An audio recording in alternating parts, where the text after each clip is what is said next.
Ya lo mencionábamos en clases anteriores.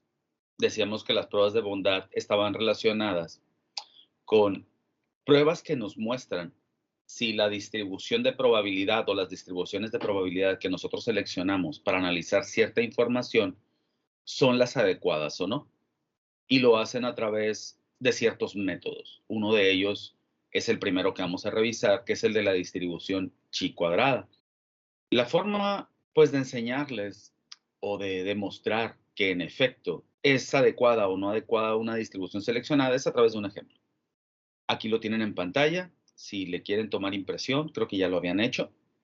Ahí aparece el problema y nos habla sobre tiempos de duración en semanas. Estos datos que aparecen en la tabla, que son 50 datos, son duraciones en semanas de los tiempos de vida de las baterías. Y nos piden determinar con un nivel de confianza del 95% si los datos se ajustan o no a una distribución normal. Por default, prácticamente, nosotros analizamos información y determinamos, mientras más datos, más se normaliza, mientras más número de muestras toma el mismo tamaño, más se normalizan la información. Lo asumimos de manera natural, por así decirlo, porque utilizamos el teorema del límite central. Si ustedes lo recuerdan, ese teorema hablaba de que mientras más grande sea el número de datos o más grande sea el número de muestras que yo tome, pues los datos tienden a ajustarse o a normalizarse, ajustarse a una distribución normal o a normalizarse. Los datos, en teoría, se supone que responden a una duración media de 180 semanas con una desviación estándar de 60 semanas. E intentamos determinar si en efecto esto ocurre. Usualmente cuando yo tengo datos dispersos como estos, suelo agruparlos en clases. Suelo meterlos a tablas, intentando, con base en esa tabla, ver si se asemejan o no, dependiendo del número de clases, a una distribución normal. Y aquí es donde entran ustedes. Entonces, para clasificar estos datos, necesitamos meterlos a una tabla de distribución de frecuencias. Y para poderla construir, necesito información. Necesito saber cuántas clases se van a formar, frecuencias, tanto la frecuencia absoluta como la frecuencia relativa, que en términos prácticos, dentro de las pruebas de bondad de ajuste a la frecuencia relativa también se le suele llamar frecuencia observada. Y también tenemos la frecuencia esperada. La frecuencia observada es lo que en realidad está ocurriendo. La frecuencia esperada es la que hipotéticamente, utilizando la distribución de probabilidad seleccionada, es lo que yo esperaría obtener. Más adelante lo vamos a ir puliendo un poco mejor. Entonces, necesito saber cuántas clases voy a formar para este análisis. Y aquí es donde entramos nosotros con la información requerida. Por ejemplo, ¿cuántos datos tengo?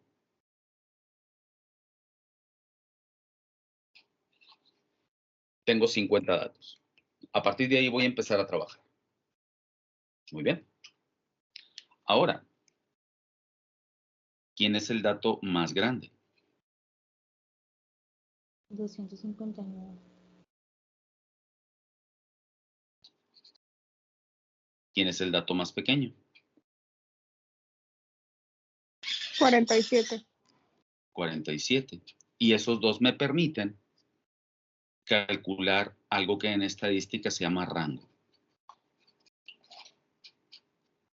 Y el rango se obtiene restando al dato mayor el dato menor.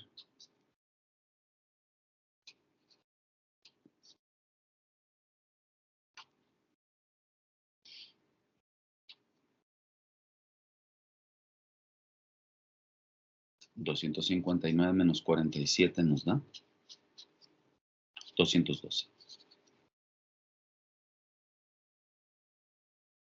¿Por qué es importante el rango? Porque dentro de los valores que yo requiero calcular está uno que se llama ancho de la clase. Y el ancho de la clase lo voy a determinar dividiendo el rango entre el número de clases. Por eso es importante obtener antes del ancho de la clase el número de clases.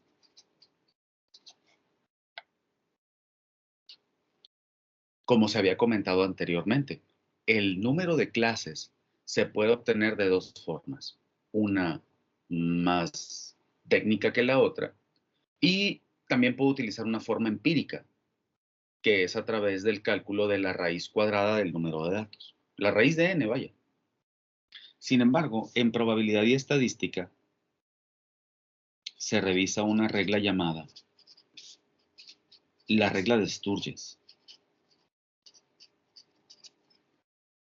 Es una regla relativamente fácil de aplicar porque ya está establecida, donde el número de clases que se recomienda formar en un estudio está determinado por una relación de 1 más el logaritmo base 10 de n dividido entre el logaritmo base 10 de 2.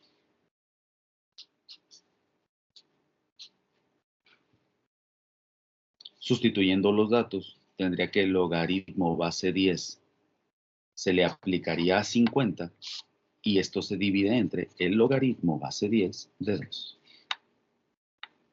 El número de clases recomendadas para estos datos sería igual a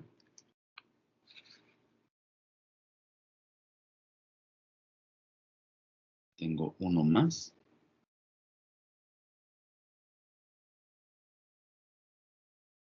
el logaritmo de 50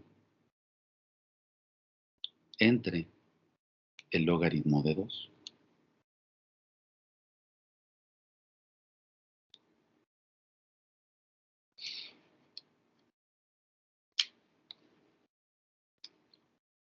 De ahí obtenemos que el valor es de 6.64 y una cadena de decimales. Recordando un poco, en la aplicación de la regla de Sturges para determinar el número óptimo de clases, siempre se recomienda que dicho número óptimo sea un número impar. ¿De acuerdo? Entonces, voy a observar lo siguiente. Si el resultado, después de aplicar la regla de Sturges, es un número par, en el entero se hace un redondeo hacia arriba.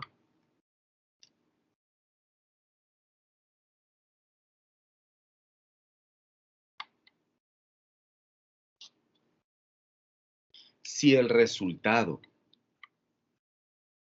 del entero es un número impar, el redondeo se hace hacia abajo. Ahora voy a determinar el ancho de la clase. ¿Cómo lo calculo? Bueno, el ancho de la clase se calculaba dividiendo el rango entre el número de clases. Aquí voy a tener 212 entre 7. El ancho de la clase es igual a ¿cuánto?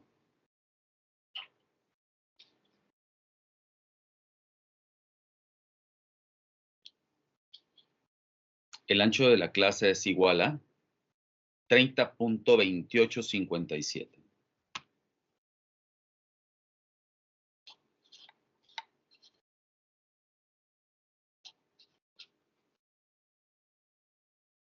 ¿De acuerdo? Con este valor ya puedo formar las clases para mi estudio. Sé que voy a tener 7 grupos o 7 clases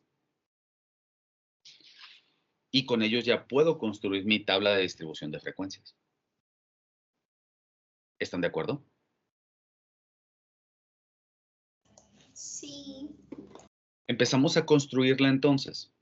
Para hacerlo necesito determinar los límites de clase, que es lo que aparece acá en la tabla. Requiero determinar los límites de clase, es decir, la clase 1 o el grupo 1, ¿de dónde a dónde va? ¿De qué dato y hasta qué dato abarca? La clase número 2, ¿desde qué dato hasta qué dato abarca? Y así de forma sucesiva. Veamos entonces. Se supone que en teoría las clases que yo forme deben de contener a todos los elementos que forman parte de la muestra. Asimismo, cada elemento, por ejemplo este que es el 90, el primer elemento que es el 90, debe de entrar en una y solo en una clase. Por eso debo tener cuidado. Ahora, la forma de poder construir los límites de cada clase es muy sencilla. Voy a empezar con el valor más pequeño, el valor mínimo de mis datos. Y ese va a ser de forma automática el límite inferior de la primera clase. En este caso, la primera clase es la número 1 y tiene como límite inferior 47. Necesito saber esta primera clase de dónde a dónde llega. La forma de obtener el límite superior de cada clase es sumándole el ancho de la clase al límite inferior. Es decir, en mi problema, el límite inferior de la primera clase es 47. Para obtener el valor del límite superior, lo que yo voy a hacer es sumarle el ancho de la clase. En teoría, el límite superior para la primera clase sería igual a 77.2857. Ese sería el valor matemático obtenido para el límite superior. Sin embargo, si yo lo hago de esa manera, el resto de los límites, tanto inferiores como superiores, se complican porque van a quedar en términos de cifras decimales. Ahora, una forma práctica de poder determinar de forma más asertiva el ancho de la clase es visualizar el tipo de datos que tengo. Si ustedes observan, los datos están dados en semanas y son solamente datos enteros. Si bien es cierto, el manejar el ancho de la clase con todos los decimales le va a aumentar precisión, la realidad es que va a ser una precisión hasta cierto punto innecesaria, porque mis datos no están dados en enteros y 4 decimales, sino en cifras enteras. La recomendación es hacer un redondeo de precisión para el ancho de la clase al número o al tipo de dato. Y en este caso son puros enteros sin decimales. Se recomienda entonces que el ancho de la clase sea redondeado a una cifra entera. Haciendo un redondeo de precisión, ¿a dónde lo voy a redondear? Pues el entero más cercano es 30. Aquí es un redondeo de precisión. Redondeo al entero más cercano. Y a partir de ahí empiezo a decidir. Si el ancho de la clase va a ser 30, 47 más 30 me da 77. Y de esa manera construyo los límites de la clase número 1. La clase número 1 va a abarcar todos los datos que estén entre 47 y 77. Ahora, estamos haciendo la construcción de los límites de clase en términos prácticos. Si nosotros construyéramos con base en nuestros conocimientos, por ejemplo, del uso y manejo de intervalos, yo a este le puedo colocar un intervalo abierto con un paréntesis y acá abajo un intervalo cerrado, de forma tal que el límite inferior de la siguiente clase sería 77. Con el intervalo abierto, este no estaría abarcado en la clase número 1 y sí en la número 2. O lo puedo hacer de manera práctica y puedo hacerle el salto de una unidad, como los valores que yo tengo aquí no van a tener valores intermedios entre el 77 y el entero siguiente, pues entonces el límite inferior de la segunda clase puede ser 78. Sumándole el ancho de la clase que ya determinamos que fue 30, hacemos 78 más 30 son 108. El límite de la siguiente clase sería 109. Más 30, 139. Hago un salto y digo 140 a 170. El siguiente va de 171 a 201. El siguiente inferior sería de 202 a 232. Y el siguiente sería de 233 hasta 263. Se entiende que se va a pasar un poco, puesto que estoy utilizando saltos de una unidad entre el límite superior de una y el límite inferior de la otra. ¿Por qué digo que se va a pasar? Bueno, porque el dato mayor está abarcado aquí y no es precisamente 263. El dato mayor fue 259.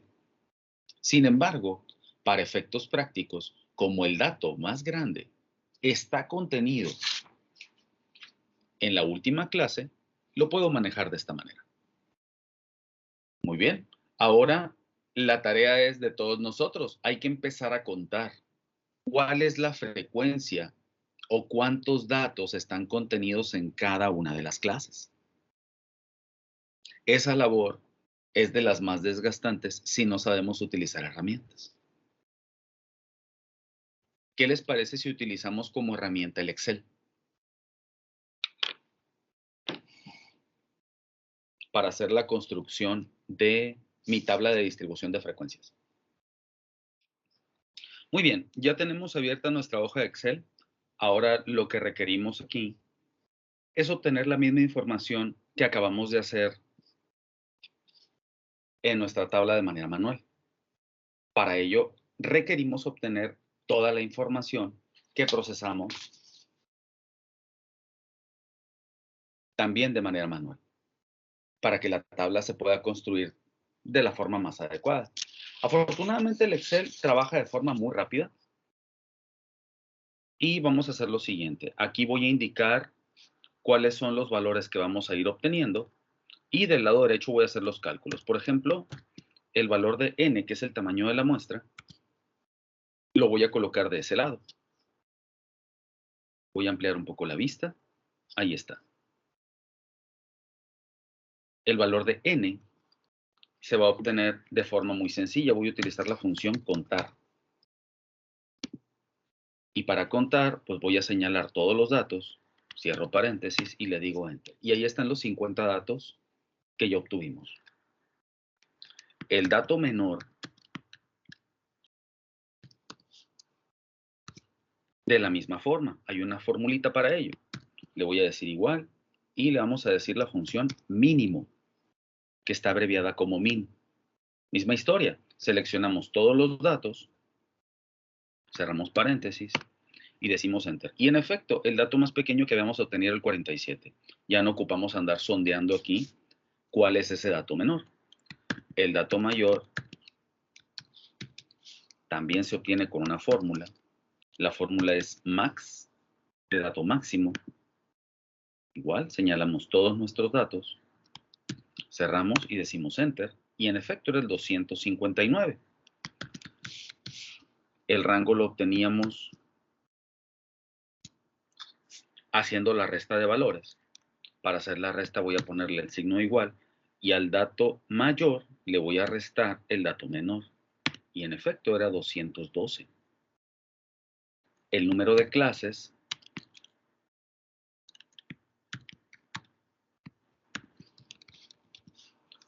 se obtenía con una pequeña operación. En esa operación hacíamos uno más y había una división, ¿cierto? Era el logaritmo base 10 de n, y acá tengo n, dividido entre el logaritmo base 10 de 2.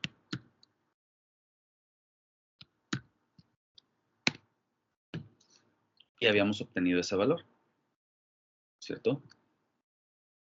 Para hacer el redondeo, hay una fórmula muy interesante que pudiéramos diseñar por aquí para que respondiera a la regla de Sturge. Sin embargo, para efectos prácticos, le voy a decir redondear.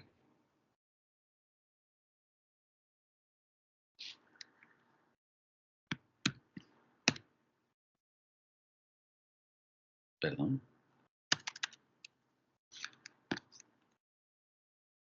Voy a decir redondear. Y en el redondeo me pide el número de decimales. Le voy a decir que redondee a 0 decimales. Que haga un redondeo entero. Y ahí lo tengo. El número de clases van a ser 7. Por lo tanto, el ancho de la clase lo voy a obtener con la división de el rango entre el número de clases recomendadas.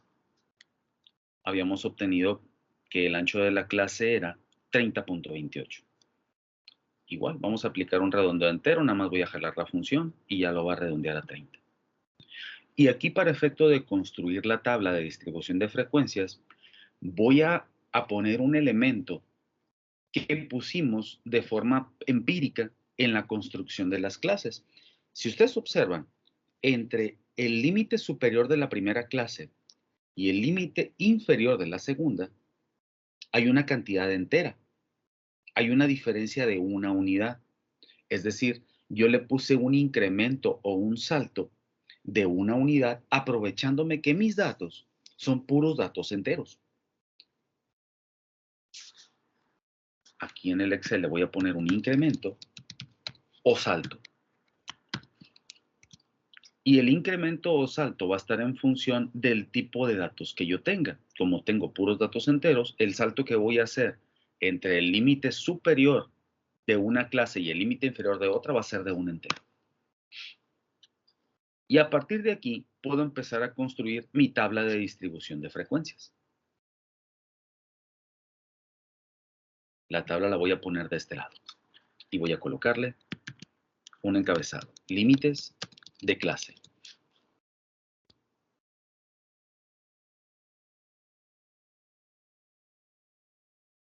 Aquí le voy a colocar límite inferior. Y acá va a estar el límite superior. El límite inferior, ¿cómo se construía o de dónde se obtenía? Era el dato menor, ¿cierto? Aquí le voy a hacer igual a el dato menor. Es 47. El límite superior siempre se va a obtener sumándole el ancho de clase al límite inferior. Es decir, voy a hacer límite inferior más el ancho de la clase, que es 30. Todos estos límites superiores se van a obtener de la misma manera. Voy a colocar antes una columna que me indique el número de clases que estoy formando. Recordar que tengo 7 clases. Entonces, cómo dijimos que se obtenía el límite inferior? ¿Cómo lo obtuvimos? A partir de la clase número... Límite superior anterior más 1. Es correcto, es el límite superior anterior más el salto que yo decidí dar. Como es de una cantidad entera, porque todos mis datos son enteros, lo voy a diseñar de esa manera y voy a hacer límite superior más el incremento. Ahora, ¿qué es lo que va a ocurrir aquí? Como este mismo cálculo se va a repetir para todas las clases, lo que yo voy a hacer es arrastrarlo. ¿Les parece? Ahí lo arrastré. Pero resulta que el arrastre no es correcto porque yo necesito tener en consideración un pequeño factor. Ese factor es que si yo arrastro, necesito fijar el valor de la celda C12. El valor de la celda C12 es el valor del ancho de la clase. Y necesito que siempre a cada valor que esté dentro de esta columna se le esté sumando este valor de C12. Si yo arrastro nada más así, fíjense lo que ocurre. La celda que se va a sumar es la C13, y luego la 14, y luego la 15, y la 16, y así de manera sucesiva. Y yo no necesito eso. ¿Qué es lo que voy a hacer? Bueno, la celda C12 la voy a fijar. Para fijarla, lo único que necesito hacer es hacer clic en la tecla F4. de tu computadora. Te vas a posicionar donde está la celda C12, vas a hacer clic en F4. Una segunda forma de hacerlo es colocándole signo de pesos adelante y atrás de la C. Antes de la C, o más correcto sería decir que es antes de la C y antes del 12. ¿Qué es lo que ocurre aquí? Que si yo arrastro, entonces ya es un poco diferente. En la segunda clase ya se refleja el 108 y en las siguientes se refleja solamente el valor del incremento. ¿Por qué? Porque aquí no hay nada. Aquí tenemos que hacer lo mismo. Como en todos los valores se tiene que sumar el incremento, la celda B13 la debo fijar. ¿Cómo lo voy a hacer? Tecla F4 o pesos y pesos en los dos valores. Y ahora sí, ya puedo arrastrar los demás. Y ahí se conformaron todos los límites de clase que ya habíamos calculado de manera manual. ¿Ya les dio a ustedes lo mismo? Sí. Perfecto. El último valor que yo necesito obtener es el valor de la frecuencia. Como dijimos ahorita, pues qué flojera, ¿no? Estar contando datos. Vamos a colocar la frecuencia. Y este valor en Excel se puede obtener con una fórmula. La fórmula que yo voy a utilizar en Excel es la siguiente. Voy a buscar y voy a colocar igual. Y la función va a ser la función de frecuencia. Si se fijan, la función de frecuencia requiere dos argumentos. Uno, los datos que yo voy a contabilizar y otro que se llama grupos. Los grupos en esta función de frecuencia están conformados por los valores de toda la columna de los límites superiores.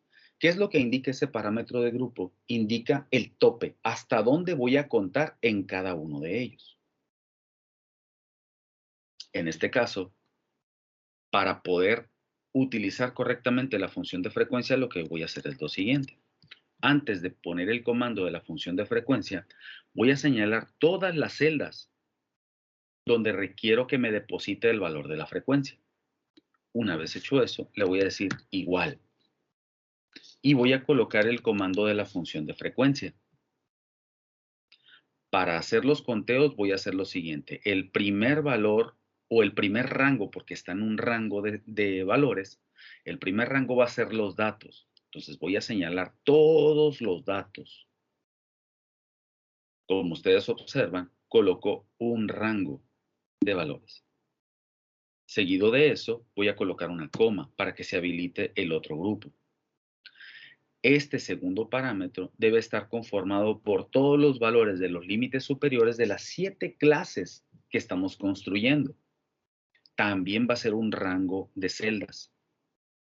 Lo voy a señalar, cierro paréntesis y digo Enter. Y ya hizo todos los conteos.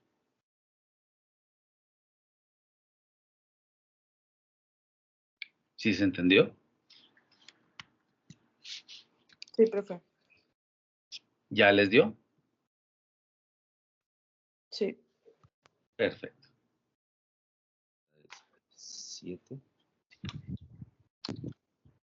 9, 3,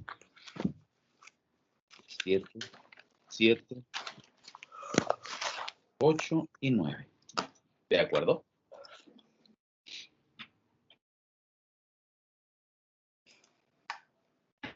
Que igual lo podemos verificar. La suma de estas debe dar 50. ¿Cierto? ¿Sí da 50 la suma?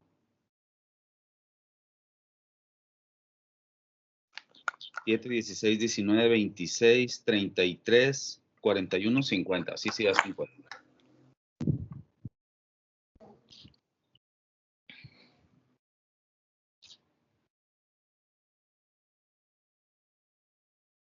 Muy bien, empezamos a partir de aquí. Ya calculamos las frecuencias absolutas, que dicho sea de paso, en los modelos de pruebas de bondad, la frecuencia absoluta es conocida como la frecuencia observada. ¿A qué se refiere la frecuencia observada?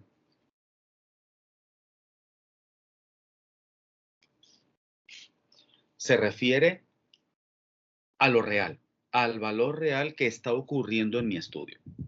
Yo ya dividí todos mis datos o clasifiqué todos mis datos en 7 clases y obtuve la frecuencia de cada una de ellas. Es importante, por ejemplo, manejar la frecuencia relativa o obtener la frecuencia relativa, porque cuando estemos manipulando la distribución de probabilidad normal, se va a obtener en términos de frecuencias o de áreas, según sea el caso. Entonces, para poner en contexto, requiero calcular la frecuencia relativa. Y si ustedes recuerdan, de probabilidad y estadística, la frecuencia relativa se obtenía de forma muy sencilla. La frecuencia relativa se obtenía dividiendo la frecuencia absoluta de cada clase entre el número total de datos o entre el tamaño de la muestra. Es decir, que para calcular la frecuencia relativa de la primera clase, yo hacía 7 entre 50. ¿Eso cuánto me da?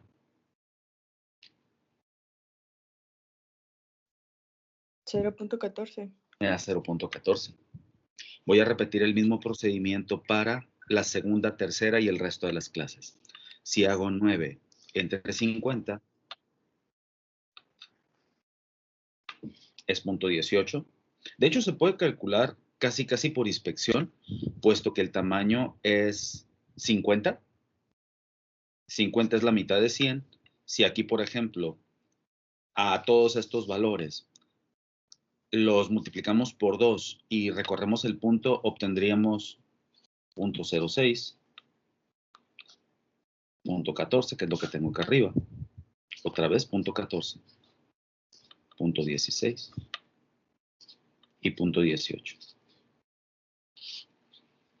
La suma de todos ellos debe darme 1. ¿Me da 1? Casi por inspección podemos darnos cuenta que sí nos da 1.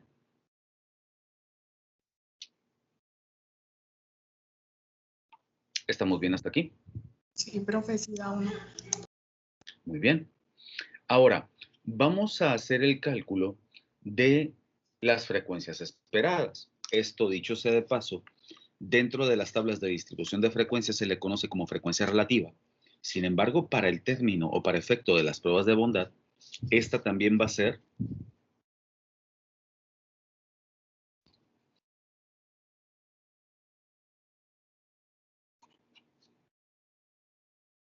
un parámetro observado. Es decir, esto es lo que en realidad está ocurriendo. En este caso, por ejemplo, este valor se refiere a la frecuencia esperada y este lo pudiéramos nombrar probabilidad observada. Ahora, voy con los valores esperados. Los valores esperados son los que, en términos generales, yo tendría que estar preparado para recibir si estos datos estuvieran distribuidos normalmente. Recuerdan que era lo que decíamos en el principio del problema, que estábamos intentando verificar si los datos se distribuían normalmente con un nivel de confianza del 95%. Es lo que estamos intentando verificar. Para poder hacerlo, pues yo voy a hacer uso de la tabla de distribución normal. Acá la tengo, miren. ¿De acuerdo?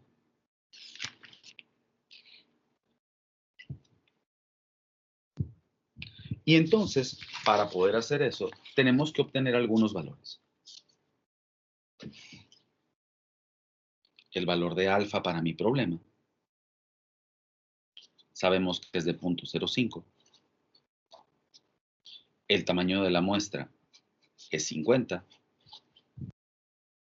El valor de mi media que me piden verificar es de 180 semanas. Y el valor de la desviación estándar es de 60 semanas. Es lo que tenemos en la problemática, miren. ¿Están de acuerdo? A partir de estos valores vamos a empezar a trabajar. Estos datos voy a utilizarlos para obtener las 7 frecuencias o en este caso las 7 probabilidades y frecuencias esperadas, es decir, las 7 frecuencias que en teoría yo debería tener si mis datos estuvieran distribuidos normalmente. ¿De acuerdo? Vamos entonces a hacer el cálculo de la primera frecuencia. Para poder hacer el cálculo de las frecuencias, debo calcular primero las probabilidades. Entonces voy a calcular la probabilidad número 1. Si ustedes recuerdan, la forma estandarizada para obtener los valores de probabilidad en una distribución normal era a través de Z. ¿Lo recuerdan? Con Z yo hacía el cálculo de valor que quiero medir contra mi referencia y eso dividido entre la desviación estándar. Este es un valor que venimos utilizando desde probabilidad y estadística. Para poder hacer el primero de los cálculos, yo lo que voy a hacer es sustituir los diferentes valores. Ahora, ¿quién me lo va a decir? Bueno, quien me lo va a decir es el límite superior de cada una de las clases. ¿Por qué el límite superior? Bueno, porque en teoría, si yo estuviera analizando a través de una distribución normal, que es esta, el límite superior me tendría que decir hasta dónde se mueve o hasta dónde se manifiesta el primer conjunto de datos. Explicado de otra forma más sencilla, hacemos lo siguiente. Yo voy a dibujar una curva de distribución normal para ejemplificarlo mejor. Y en esta curva de distribución normal lo que va a ocurrir es lo siguiente. Como yo tengo 7 grupos de datos, en teoría, esta gráfica se tendría que partir en 7 secciones. ¿Están de acuerdo? La primera sección va a llegar hasta 77. La segunda sección llegaría hasta 108. La tercera sección llegaría hasta 139. La cuarta y la quinta y la sexta y la séptima sección. 1, 2, 3, 4, 5, 6, 7 secciones. Y cada una de ellas tiene su tope precisamente en el límite superior de cada clase. ¿Sí se entiende esa parte?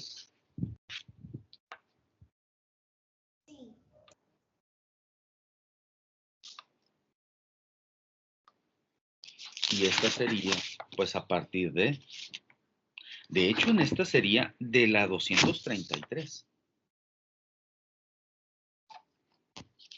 En esta última lo vamos a tomar a partir de 233, puesto que el último grupo abarcaría todos los elementos que son de 233 para adelante.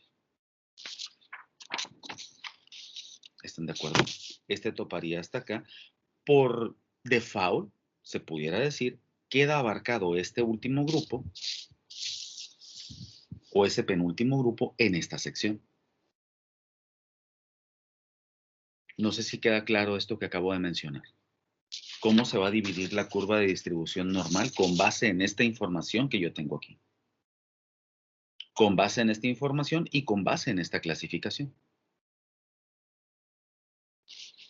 Bueno, ¿qué les parece si hacemos los diferentes cálculos entonces? Yo voy a calcular cuánto esperaría yo obtener, tanto de probabilidad como de frecuencia, en cada uno de los grupos. Por ejemplo, en el grupo 1, que llega hasta 77, ¿cómo funcionaría? Pues la probabilidad 1 yo la voy a calcular con el valor de Z. Para efectos didácticos le voy a llamar Z1. Y esta Z1 se va a calcular primero, valor que quiero medir, que es 77, menos el valor de referencia. ¿Cuánto es mi media? Mi media vale 80. Y eso se va a dividir entre el valor de la desviación estándar, que es 60. Es una Z simple. Si nosotros hacemos los cálculos, ¿cuánto me daría? Haciendo los cálculos de los valores, obtendría lo siguiente. Sería 77 menos 180 y eso dividido entre 60. El valor de Z es igual a menos 1.7166, va a ser 1.72. ¿De acuerdo? Y el valor de probabilidad que yo voy a obtener es para un valor de x menor que 77, que es el que me importa. Entonces me voy a ir a mi tabla de distribución normal y voy a buscar este valor de z, el valor de menos 1.72. ¿Dónde lo encuentro? Pues aquí está el menos 1.7 y acá está el 0.02. El valor de z propio para calcular una probabilidad de x menor a 77 es de menos 1.72 y el área es de 0.0427. Este valor que estoy obteniendo aquí se le va a llamar o se le conoce como la probabilidad esperada para el primer grupo. ¿De acuerdo? Con base en lo que acabo de calcular, si esta información estuviera distribuida normalmente, en el primero de los grupos yo hubiese tenido una probabilidad de 0.0427. Muy bien. Con el segundo grupo voy a hacer lo mismo.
Y entonces, para el segundo de los valores, voy a ir a buscar exactamente eso. Ahora, es importante mencionar que aquí lo que estamos intentando identificar es la probabilidad para los valores de x que van desde 78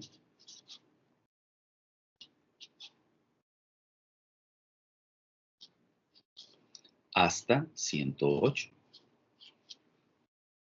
¿Cierto? Porque ese es el intervalo abarcado con la frecuencia, de 78 a 108. ¿Por qué acá lo indiqué? Voy a hacer una pequeña corrección, es menor o igual, disculpen. Menor o igual a 77. ¿Por qué aquí lo indiqué menor o igual a 77? Bueno, porque los valores en este intervalo, independientemente que el límite inferior, sea 47, con esta indicación ya lo estoy abarcando. ¿Están de acuerdo? Para términos prácticos lo indiqué de esta manera. La probabilidad para el segundo intervalo va desde 78 hasta 108. Y eso va a ser igual a lo siguiente. La probabilidad hasta 108 la voy a ir a encontrar con un valor de z de menos 1.2. Menos 1.2 me indica un valor de probabilidad de 0.1151. Aquí lo tengo, miren. 0.1151.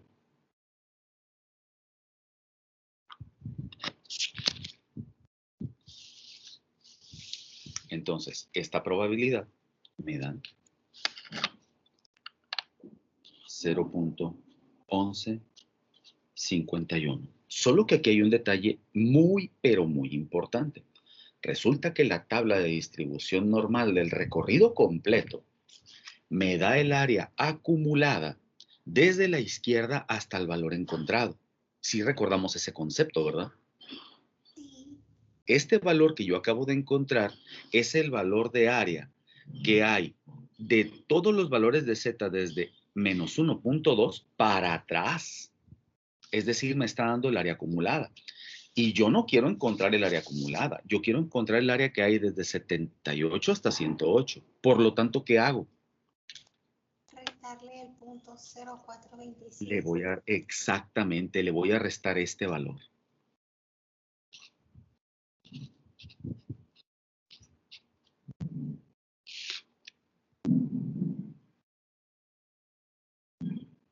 ¿Eso cuánto me da?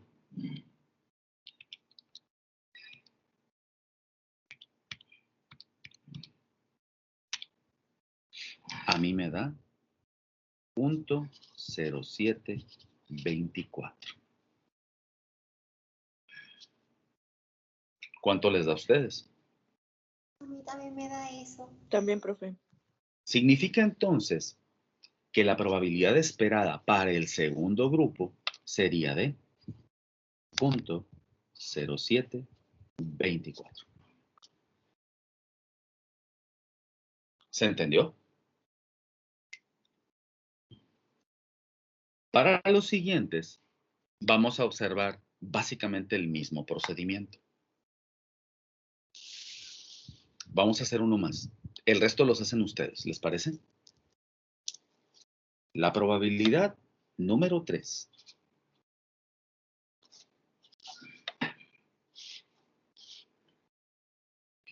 Se indicaría de la siguiente forma. Lo haría con Z3 y la Z3 se calcularía con el límite superior del tercer grupo, con 139. 139 menos 180 entre 60.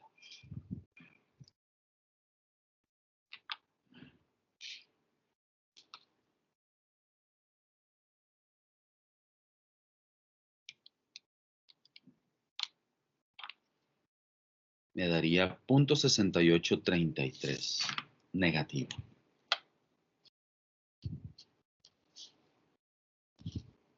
Como solo tengo dos valores, redondeable a menos 0.68.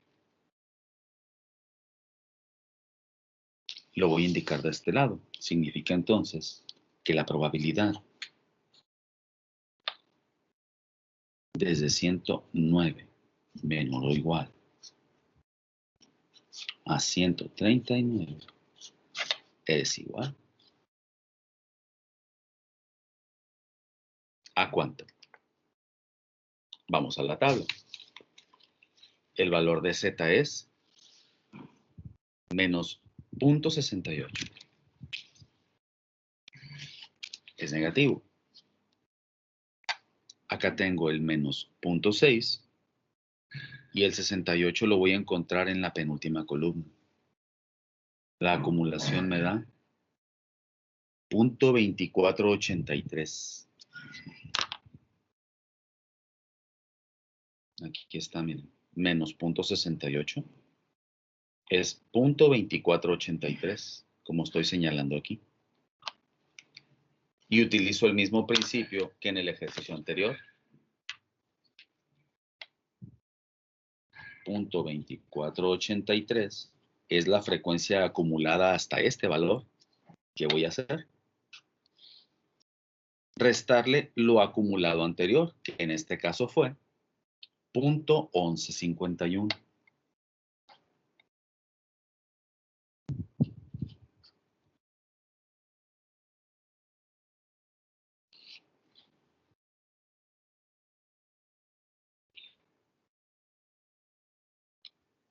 0.2483 menos 0.1151 me da 0.1332.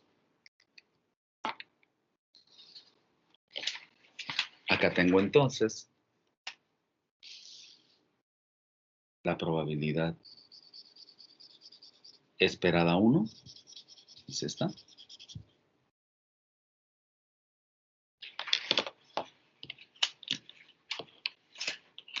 La probabilidad esperada 2, que es esta.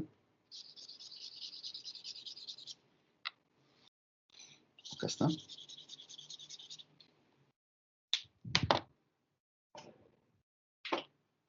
Y la probabilidad esperada 3.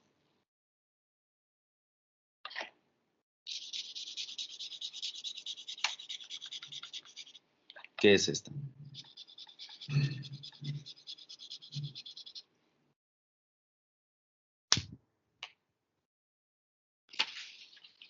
La del tercer grupo va a ser igual a 0.1332.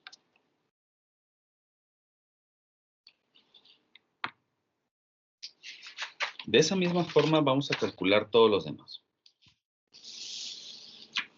Nos faltaría el último, que es la probabilidad número 7. Sin embargo, la probabilidad 7 la vamos a calcular por mera definición lógica. Y es que, ¿cuánto hay bajo la curva? 1. Hay 1, ¿no? Esta la voy a calcular casi directa porque va a darme los valores de x que son mayores o iguales a 233. Y como sé que bajo la curva hay 1, pues básicamente lo que voy a hacer es a 1 le voy a restar lo acumulado hasta la probabilidad 6.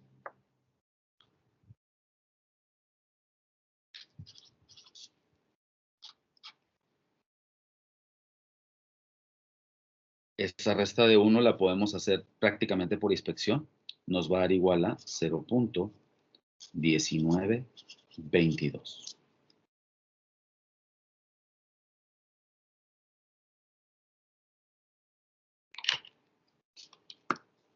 Esa va a ser la probabilidad número 7.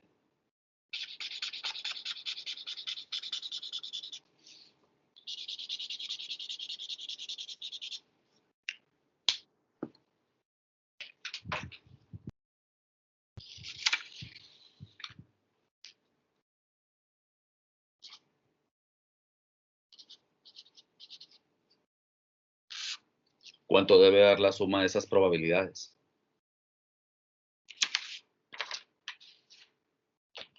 Uno. También debe dar 1. Es correcto. ¿Y da 1? ¿O algo muy cercano a 1? Sí da 1, profe. Si no te da 1, Sí, dame. debe darte algo muy cercano a 1. La tabla se vería más o menos así cuando ya esté terminada, con los valores obtenidos.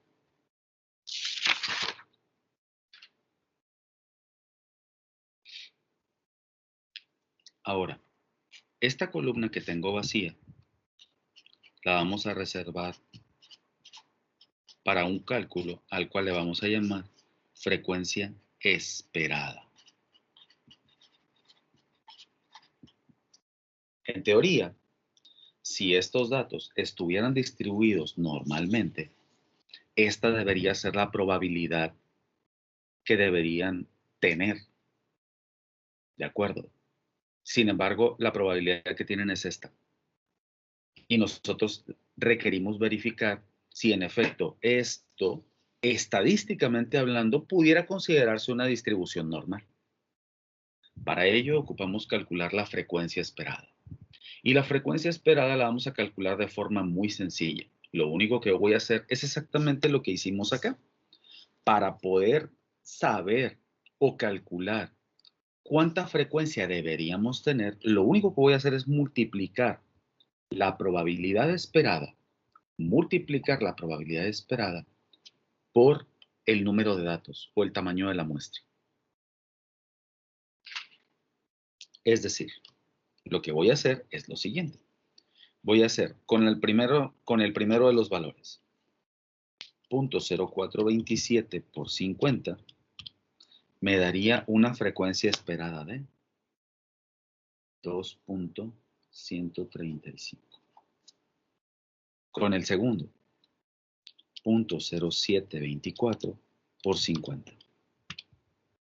Serían 3.62. Y 0.1922 por 50 me daría 9.61. ¿Se entendió lo que hice? Sí, profe. Sí, profe. ¿Alguien tiene alguna duda con lo que acabo de mostrar? En teoría, como estamos hablando del número de baterías que dan una determinada duración en semanas, pues este valor tendría que ser un valor entero. Sin embargo, para efectos de cálculo, lo voy a manipular de esta forma para intentar obtener el resultado más preciso posible. ¿Sale? Si hacemos el redondeo a lo más cercano, pues voy a tener pérdida de decimales y es posible que, por ejemplo, esta suma no me dé 50, perdón. Por ejemplo, este se redondearía a 2, este a 4, este a 7, a 9, a 10, a 9 y a 10. Y si yo sumo esos valores, voy a hacer 2 más 4 más 7 más 9 más 10 más 9 más 10, me da 51 por la pérdida de decimales. Por eso para el cálculo de la prueba de bondad lo voy a manejar con el valor que acabo de obtener en la frecuencia esperada, para intentar perder la menor cantidad de decimales posible. Una vez construida la tabla, vamos a hacer la indicación con los nombres que usualmente manejamos en el modelo de la prueba de bondad de ajuste utilizando la distribución chi cuadrada. En esta sección de por acá tenemos 7 clases. Y es importante mencionar que uno de los aspectos más importantes que cuida la distribución chi cuadrada o la prueba de bondad a través de la distribución chi cuadrada es que se debe procurar que la frecuencia de la clase o la frecuencia observada, que es esta, tenga un número mínimo requerido de frecuencia 5 para cada clase. De nuevo, para poder aplicar la prueba de bondad de ajuste a través del uso de la distribución chi cuadrada, debo observar que las frecuencias de cada clase, todas las frecuencias, tengan por lo menos 5 para poder aplicarla. Es parte del método de, repito, aplicación de esta prueba. ¿Qué es lo que vamos a hacer? Bueno, lo que vamos a hacer es lo siguiente. Voy a buscar que todas las frecuencias den por lo menos 5 y aquellas que no lo hagan, las voy a unir con la clase siguiente. Si nosotros observamos con cuidado, vemos que en la primera clase la frecuencia es de 7. La frecuencia observada, ahorita le vamos a poner su nombre. La frecuencia observada es de 7. ¿Ok? La segunda tiene una frecuencia observada de 9. Perdón, disculpe. En el otro era como iba a quedar. Muy bien. Hasta ahorita hemos ido avanzando y llegamos aquí a esta tabla. Si observamos las frecuencias que tenemos aquí, la de la primera clase es de 7, la de la segunda es de 9, la tercera es de 3. Esta incumple con la condición que pide la forma de distribución chi cuadrada. La cuarta es de 7, la quinta de 7, la sexta de 8 y la séptima de 9. De todas las frecuencias, esta que aparece aquí, la frecuencia 3 es la que no cumple. ¿De acuerdo? Entonces, lo que vamos a hacer para que cumpla es unirla con la frecuencia siguiente, con la clase siguiente. Es decir, estas dos las voy a juntar en una sola clase. ¿Qué va a ocurrir? Bueno, pues que como parte de esa unión, la tabla va a sufrir una ligera modificación. Ahora, en lugar de tener 7 clases, voy a tener 6 para efecto de aplicar la prueba de la distribución chi cuadrada en la bondad del ajuste. La clase número 1 va a quedar tal cual. La clase número 2 va a quedar igual. Sin embargo, la clase número 3 se debe juntar con la 4 para cumplir con el método. Significa entonces que los límites van a cambiar. El límite inferior va a permanecer en 109, que es el límite de la clase número 3. Sin embargo, el superior, como se van a unir en una sola, va a cambiar y ahora va a quedar el límite superior de la clase número 4. Es decir, que la tercera clase va a ir desde 109 hasta 170. Esto lo hacemos, repito, con la intención de cumplir con el método de la distribución chi cuadrada para la prueba de bondad de ajuste. Por supuesto, todo el escenario de las clases va a sufrir una modificación. Para la frecuencia observada, voy a sumar los dos valores de ambas clases. 3 más 7 me da 10. Y evidentemente todos los valores van a sufrir una modificación. Por ejemplo, en la frecuencia relativa, 0.06 y 0.14 suman 0.20. Con estas ocurre lo mismo. Voy a juntar estas dos. Y en la suma, ¿cuánto me va a dar? Me va a dar 0.3174. Para la frecuencia esperada voy a hacer exactamente lo mismo. Voy a unir esas dos. Y en la frecuencia esperada voy a ver que el valor me va a dar 15.87.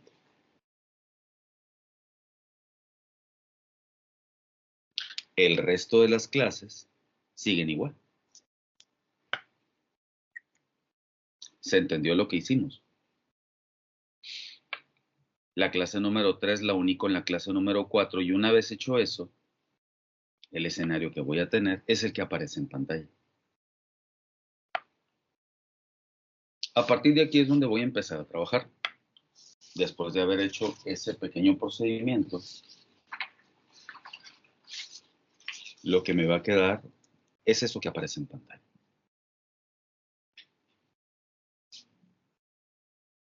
Con los valores marcados. Y aquí es donde voy a empezar a colocar las consideraciones para el cálculo. Si ustedes observan, tengo 6 clases. Para efectos de la aplicación de la prueba chi cuadrada, la obtención de los grados de libertad, porque recuerden que es un parámetro muy importante para poder utilizar la curva o la tabla de distribución chi cuadrada, requiero los grados de libertad. Para la obtención de los grados de libertad voy a tomar en cuenta el número de clases que tengo con esta nueva configuración. Tengo 6 clases.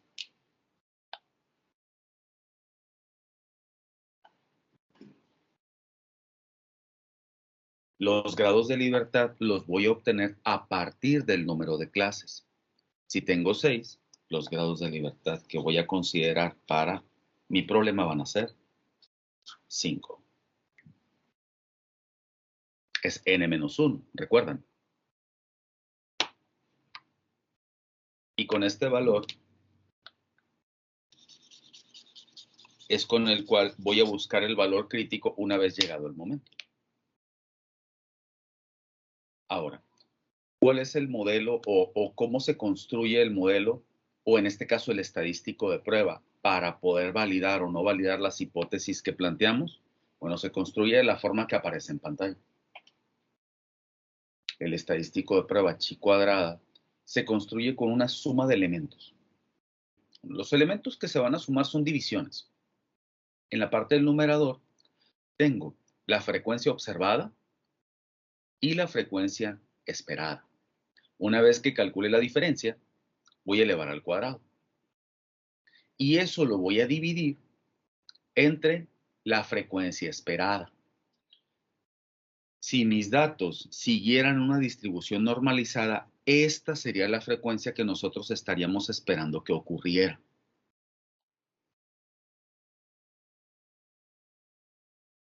Estadístico chi cuadrado. El modelo me decía frecuencia observada menos frecuencia esperada elevado al cuadrado. Y eso dividido entre la frecuencia esperada. Veamos. Para la clase número 1, frecuencia observada es 7. Menos la frecuencia esperada es 2.135. Eso va elevado al cuadrado y dividido entre ese mismo valor, que es 2.135.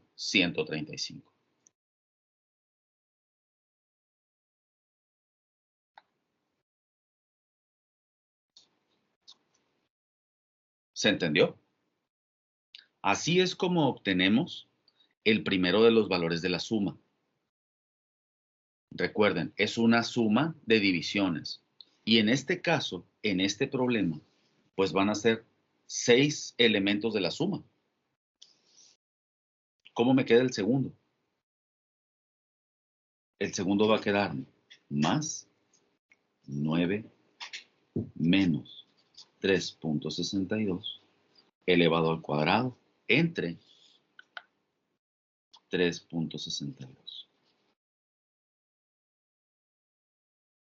Y el último elemento va a ser 9 menos 9.61 elevado al cuadrado entre 9.60.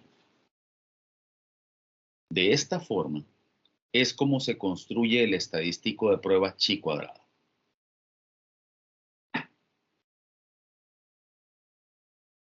Aquí es donde entran ustedes.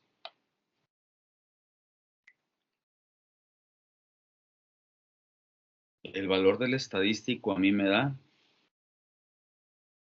22.3386. A mí igual, profe. A mí también me dio eso.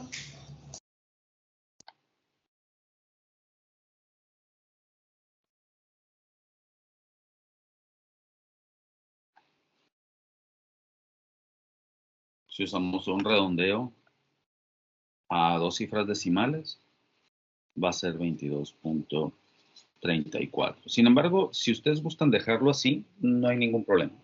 Es igualmente válido. Aquí tengo entonces el valor del estadístico de prueba chi cuadrada.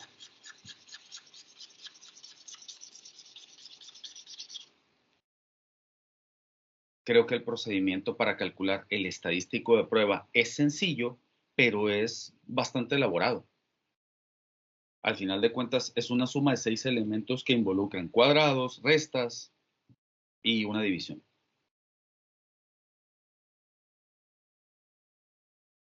Ahora, necesito calcular el valor crítico porque este estadístico de prueba lo tengo que comparar contra alguien. ¿Están de acuerdo?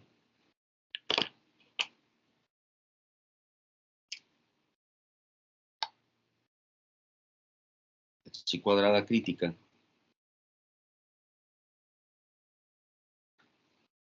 la voy a obtener de mi tabla chi cuadrada. ¿Ok? Vamos a la tabla. ¿Cuánto era la significancia que teníamos para este problema? ¿Lo recuerdan?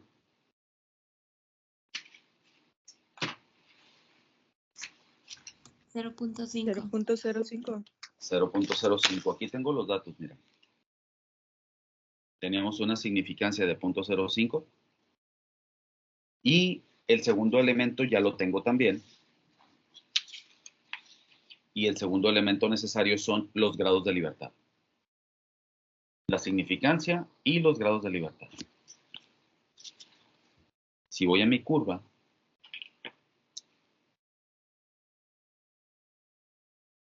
en la tabla me muestra que el valor crítico es, con 5 grados de libertad para una significancia de 0.05, el valor crítico es 11.070. Lo puedo ver aquí, miren. Una significancia de 0.05 con 5 grados de libertad me da un valor de 11.070. Ahora, hagamos la comparación. Ahí está mi valor crítico chi cuadrada.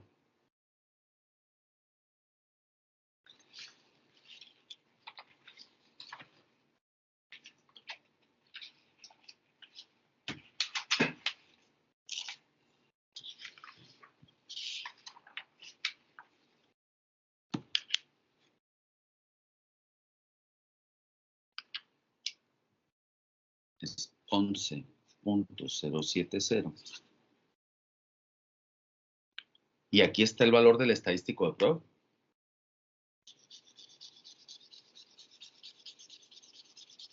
¿Qué comparación se puede establecer entre ellos?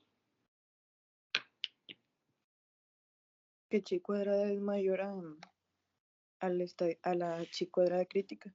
El estadístico de prueba es más grande que el valor crítico. Es decir, el valor crítico es más pequeño. Y cuando eso ocurre, aquí está. Valor crítico más pequeño que el estadístico de prueba. ¿Cuál es la conclusión? Se concluye que la duración no es igual a 180 semanas, la duración de las baterías. Ok, recordemos un poco. ¿Cuál era la prueba de hipótesis?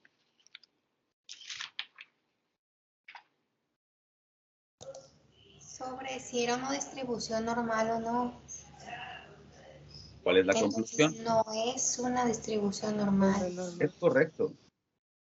Cuando nosotros planteamos la prueba de hipótesis, lo hicimos bajo el supuesto de que los datos se distribuían normalmente. Por default, tomamos este problema, y lo analizamos o supusimos que los datos estaban distribuidos normalmente. La prueba chi cuadrada dice, espérame tantito, vamos corriendo una prueba de bondad de ajuste. Y resulta que la prueba de bondad de ajuste me está diciendo, ¿sabes qué? A través de una prueba chi cuadrada podemos concluir que estadísticamente con un 95% de confianza, tus datos no están distribuidos normalmente.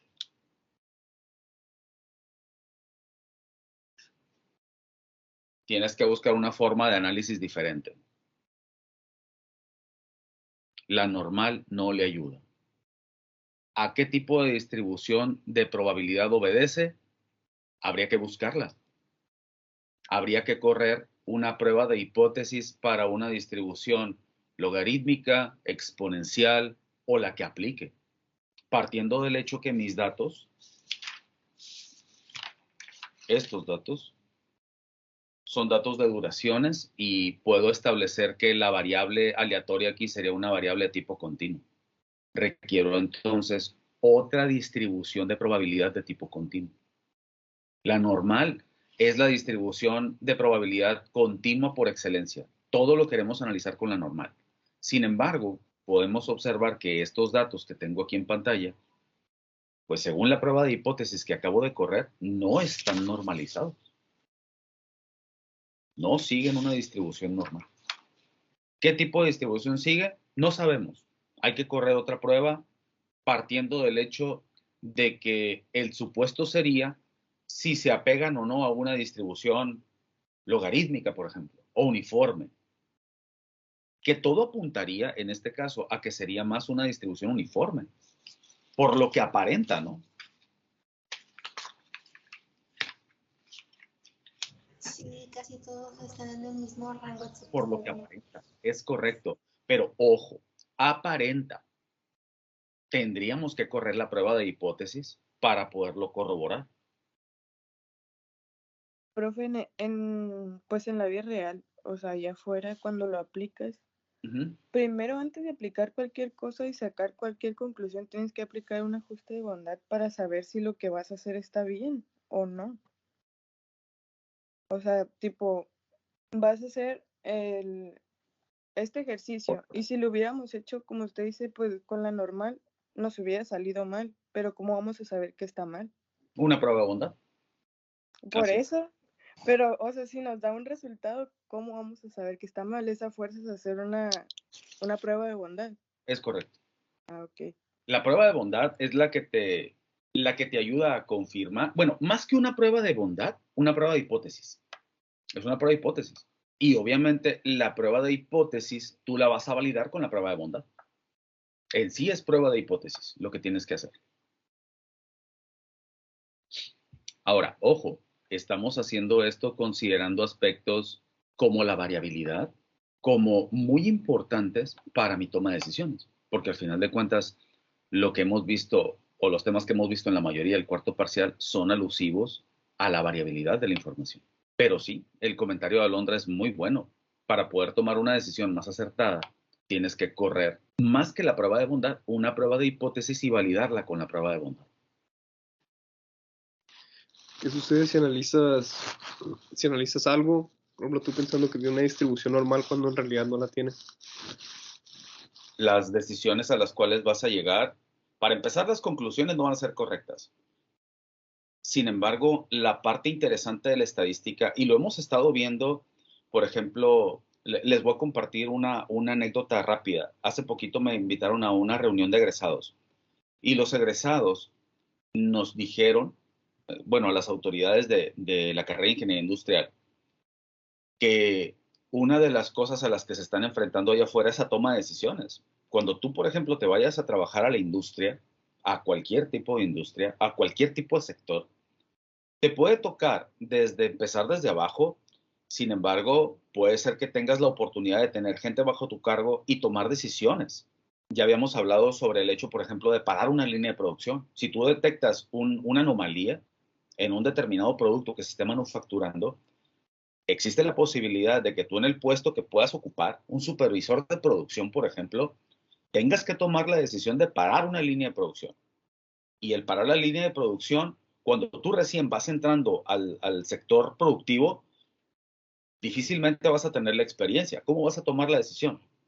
La tienes que tomar con datos. Y si tus datos están bien recolectados o mal recolectados, esos datos te van a llevar a tomar decisiones. Imagínate qué pasaría si tú recolectas la información y la procesas de manera equivocada. ¿Qué va a pasar con tu decisión? Y esa decisión que tú tomes le impacta al bolsillo de la empresa y te puede costar la chamba. Eso es en el sector privado. En el sector público es un poquito más laxo, pero al final de cuentas es la idea, ¿no? En el sector privado prevalece el que toma buenas decisiones y es el que te ayuda a crecer.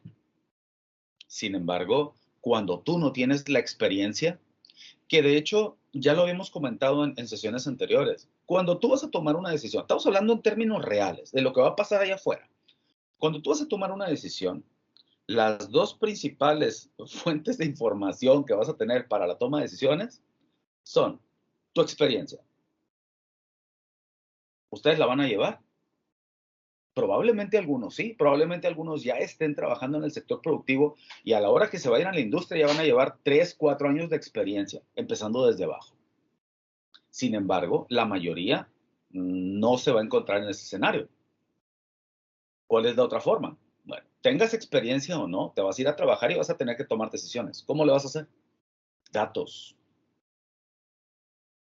Le puedes preguntar a otra persona, entre un sinfín de salidas más que puedes encontrar, ¿no? Sin embargo, si tú quieres tomar la decisión para que sea responsabilidad tuya, con experiencia, algunos sí, pero la mayoría no.